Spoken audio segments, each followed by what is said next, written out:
Hello दोस्तों, नमस्ते, जय भारतवर्ष। दोस्तों मैं प्रभात चौरसिया आपको फिर से स्वागत करता हूं। दोस्तों इससे पहले की वीडियो हम लोगों ने बात की थी प्रस्तावना के बारे में और हमने संविधान के बारे में बताया था। फिर से एक बार संविधान की परिभाषा ये है कि संविधान वह वैधानिक दस्तावेज होता है जिसमें शासन के उन मूलभूत सिद्धांतों का वर्णन होता है जिसके आधार पर किसी देश का शासन का राज्य का शासन चलाया जाता है दोस्तों। और हम लोगों ने इसके बारे में बात की थी कि प्रस्तावना क्या है। तो प्रस्तावना में आप लोगों ने जरूर याद कर लिया होगा। प्रस्तावना ये थी कि हम भारत के लोग भारत को एक संपूर्ण प्रभुत्व संपन्न समाजवादी पंथ निरपेक्ष तथा लोकतंत्रात्मक गणराज्य बनाने के लिए तथा इसके समस्त नागरिकों को सामाजिक आर्थिक एवं राजनीतिक न्याय, विचार, अभिव्यक्ति, विश्वास, धर्म और उपासना की स्वतंत्रता और प्रतिष्ठा एवं अवसर की क्षमता प्राप्त करने के लिए तथा उन सब में व्यक्ति की गर्मता, राष्ट्र की एकता, अखंडता सुनिश्चित करने वाली तथा उसकी बंधुता बढ़ाने वाली दृढ़ संकल्प होकर अपनी संविधान सभा में आज 26 नवंबर 1949 मिति मार्गशीर्ष शुक्ल सप्तमी संवत 2006 विक्रमी को एतद द्वारा संविधान को अंगीकृत, अधिनियमित और आत्मार्पित करते हैं। दोस्तों इसके बाद मैंने कुछ शब्द छांटे हैं जो आपको जानने चाहिए और बहुत इंपॉर्टेंट है। दोस्तों देखिए, हम लोगों ने यहाँ पर बात की है समाजवादी की। समाजवादी ये सब प्रस्तावना में आए हुए शब्द हैं, इनको बारे में जानना जरूरी है। थोड़ा समझिए, समाजवादी का मतलब है कि हम लोग ऐसे कानून का निर्माण करेंगे जो समाज के हर तबके के लिए होगा, भले ही उसमें किसी प्रकार से जाति, धर्म और लिंग के आधार पर कोई भी यहाँ पर भेदभाव, डिस्क्रिमिनेशन नहीं किया जाएगा। जैसे पोलियो ड्रॉप सरकार चलाती है, सरकारें ट्रेनें चलाती हैं। सरकार अगर मान लीजिए अगर ट्रेन नहीं चलाए तो अमीर लोग तो अमीर लोग तो अपने कार पे पहुंच जाएंगे, लेकिन अगर ट्रेन नहीं चलेगी सरकारी तौर पर तो लोग कैसे पहुंचेंगे? इसलिए सरकार उनको उन चीज़ों को बनाकर काम करती है। लेकिन बहुत दिनों से हमारे समाज पर, जब से नरेंद्र मोदी सरकार आई उसके बाद से बहुत ज़्यादा ऐसा किया जा रहा है कि इस पर पूंजीवाद का, देखिए हमारा समाज समाजवादी है, लेकिन हाँ ये बात सही है कि थोड़ा थोड़ा हमारी सरकार पूंजीवाद की ओर बढ़ रही है। यानी सोशलिस्ट से हम लोग अब पूंजीवाद बढ़ने की तरफ काम कर रहे हैं, यानी हम लोग जो है क्रोनोलॉजी की तरफ बढ़ रहे हैं। दोस्तों समाजवाद बहुत इंपॉर्टेंट है, ये बात ध्यान रखिएगा। पंथ निरपेक्ष और धर्म निरपेक्ष दो चीज याद रखिए। इन दोनों का मतलब सेकुलर होता है, लेकिन सेकुलर का मतलब ये कभी नहीं होता कि हम धर्म विहीन हैं। याद रखिए, कुछ मैं शब्द बोल रहा हूं, इनको बहुत इंपॉर्टेंट से समझिए, बहुत अच्छा लगेगा दोस्तों, एक भी कोई चीज छूटेगी नहीं। आप हम धर्म विहीन हैं, हम धर्म विरोधी हैं, हम अधार्मिक हैं, ये कभी भी इन सब चीजों से आगे नहीं आता है। यानी धर्म विहीन का मतलब होता है नॉन रिलीजियस, धर्म विहीन का मतलब होता है नॉन रिलीजियस, धर्म विरोधी का मतलब होता है एंटी रिलीजियस और अधार्मिक का मतलब होता है इररिलीजियस।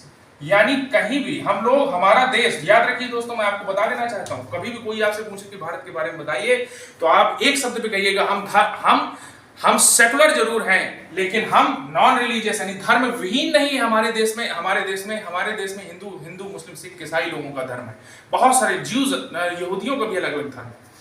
अनेक देशा अनेक रूपाणी भाषा अनेक, और यही हमारे देश में ये बुके के रूप में काम करते हैं और यही हमारे संस्कृति की पहचान है। दोस्तों धर्म विरोधी हम नहीं, हम किसी प्रकार के किसी भी धर्म का हम विरोध नहीं करते हैं। हम हिंदू होकर के सिखों का विरोध नहीं करेंगे या इस्लाम का विरोध नहीं करेंगे, ये हमारे लोगों की संस्कृति होनी चाहिए।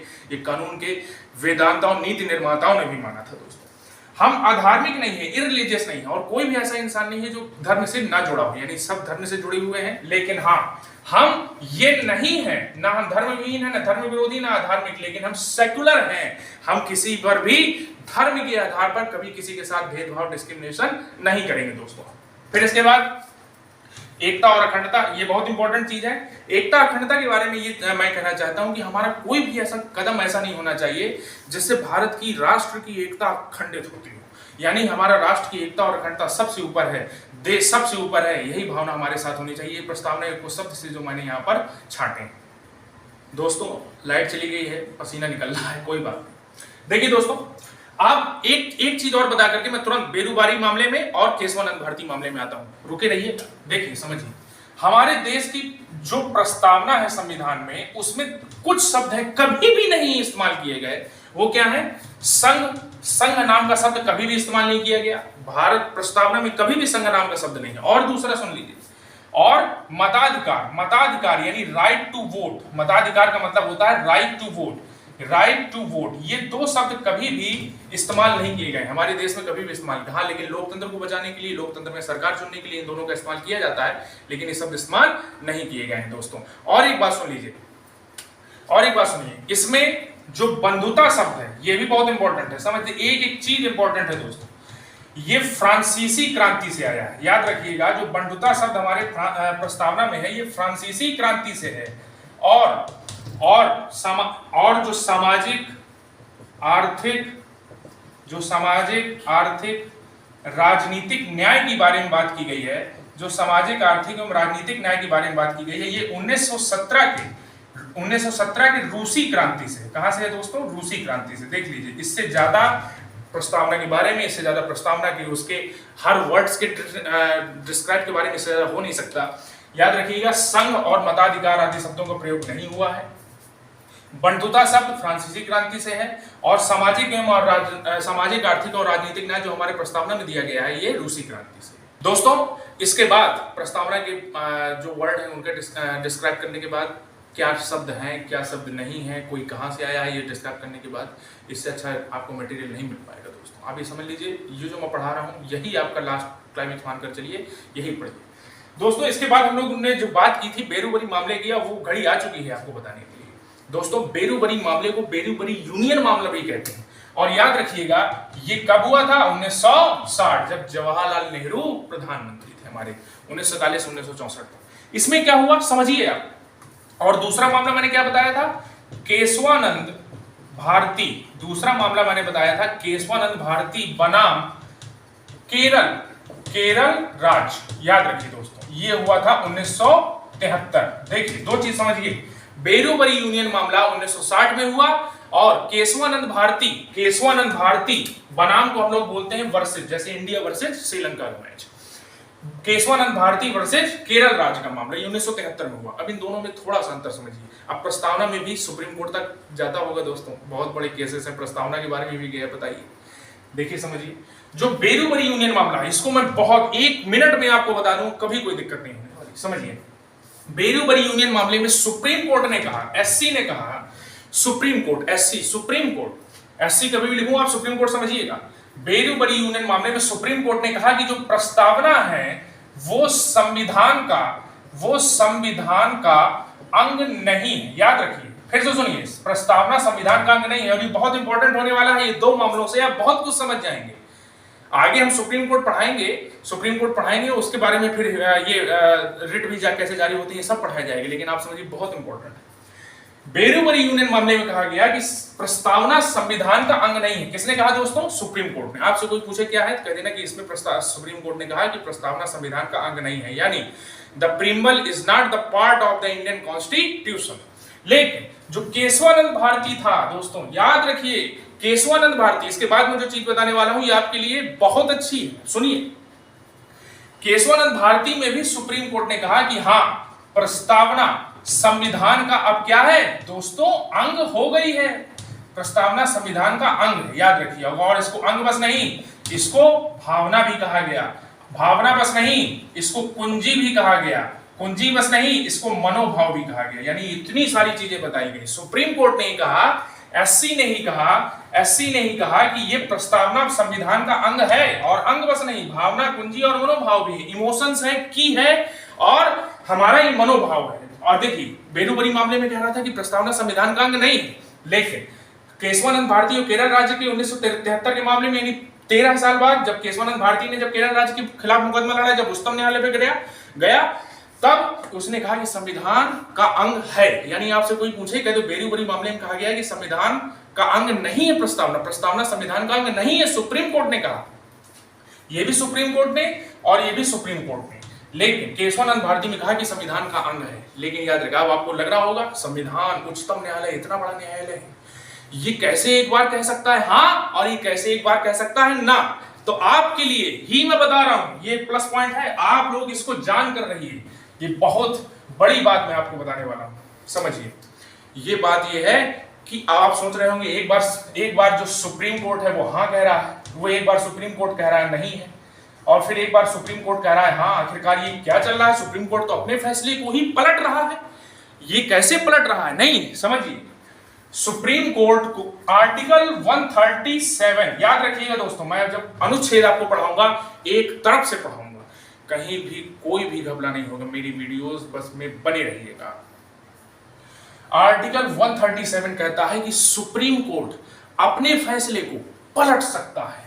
हाँ, सुप्रीम कोर्ट अपने फैसले को पलट सकता है, सुप्रीम कोर्ट अपने फैसले को पलट सकता है। बताइए, देखिए, इतना बड़ा उच्चतम न्यायालय उन्होंने अपने लिए भी बना दिया कि अगर सुप्रीम कोर्ट से माने ना माने कहीं गलती हो जाए, इतना बड़ा इंसाफ का मंदिर है, फिर भी कैसा हो।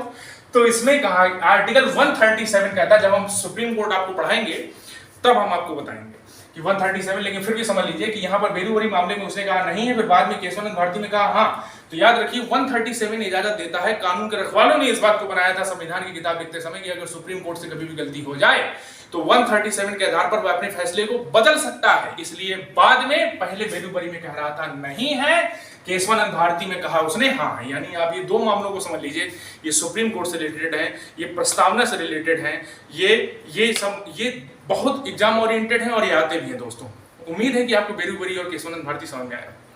दोस्तों, आपको उम्मीद है समझ में आया होगा बेरूवरी मामला। और वो अब एक चीज जो बच रही थी, आपने कहा होगा कि आखिरकार मैंने क्या नहीं बताया आपको। संविधान में संशोधन हुआ, प्रस्तावना के लिए संशोधन। याद रखिएगा, प्रस्तावना में एक संशोधन हुआ, जिस संविधान संशोधन में, ये अच्छे बच्चे मुझको कमेंट करके बताएंगे कौन सा संशोधन था। तो याद रखिएगा, उस समय इंदिरा गांधी प्रधानमंत्री थी, उस समय इंदिरा गांधी हमारे देश की प्राइम मिनिस्टर थी।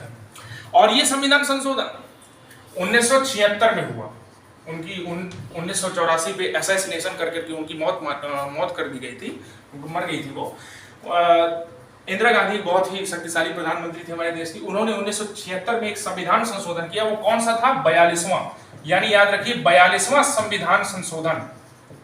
42वां संविधान संशोधन अगर कभी भी आ जाए, किसने कब किया गया, किसके लिए किया गया? प्रस्तावना के लिए किया गया। याद रखिएगा, 42वां संविधान संशोधन में ही प्रस्तावना में संविधान संशोधन करके प्रस्तावना में कुछ शब्द जोड़े गए। अब वो शब्द सुनिए। शब्द क्या थे? समाजवाद, समाजवादी, पंथ निरपेक्ष, समाजवादी, पंथ निरपेक्ष, और ये सब, और एक लोकतंत्रात्मक। ये शब्द जो थे, ये किसमें जोड़े गए दोस्तों? ये 3-4 शब्द किसमें जोड़े गए थे? 42वां संविधान संशोधन में, प्रस्तावना में। 42वां संविधान संशोधन जो 1976 में इंदिरा गांधी के समय हुआ, तो उस समय ये प्रस्तावना पर भी ये सब संशोधन किया गया था, जिसमें कुछ शब्द जोड़े गए थे। उस समय उसकी प्राइम मिनिस्टर इंदिरा गांधी थी। और जब मैं आपको पढ़ाऊंगा संविधान संशोधन भी पढ़ाऊंगा, आज तक 105 संविधान संशोधन हुए, कहीं भी नहीं जाएंगे आपके, एक क्वेश्चन नहीं कहीं जाएगा। और बताइए, संविधान संशोधन आर्टिकल आपको समझ में आ ही गया होगा क्या पढ़ाने वाले हैं दोस्तों, ये आपको समझ में आया होगा। आज प्रस्तावना के बारे में पूरी की पूरी डिटेल जितना भी हो सकता था मैं कर सकता था, उसके बारे में मैंने याद भी किया, उसके शब्दों का भी हमने एक्सप्लेनेशन किया है। और बाद में हमने संविधान संशोधन कौन से मामले हुए, बेरूवरी मामला, और बेरूवरी मामले के बाद केशवानंद भारती और मद्रास केरल हाई कोर्ट के बारे में हम लोगों ने बात की। फिर कौन सा संविधान संशोधन था ये भी मैंने आपको बता दिया। आई सपोज, मैं ये समझता हूँ कि आई अंडरस्टैंड कि आप लोग समझ गए होंगे। और दोस्तों, हम लोग आपसे विदा लेने से पहले इसके बारे में हम इसके बाद जो अगली वीडियो हमारी आएगी उसमें हम लोग बात करेंगे सब राष्ट्रीय प्रतीकों के बारे में, यानी सिंबल ऑफ नेशनल सिंबल के बारे में बात करेंगे। और दोस्तों, कहीं पर भी ये कोई क्वेश्चन नहीं जाएगा कब कौन से सिंबल अपनाए गए, हमारा कौन सा क्या है, हमारा पंचांग कौन सा पंचांग है, हमारा विरासत पशु कौन सा है, हम इन सब चीज़ों के बारे में बात करेंगे। तब तक के लिए आपसे इजाज़त लेते हैं। जय भारतवर्ष दोस्तों, नमस्कार।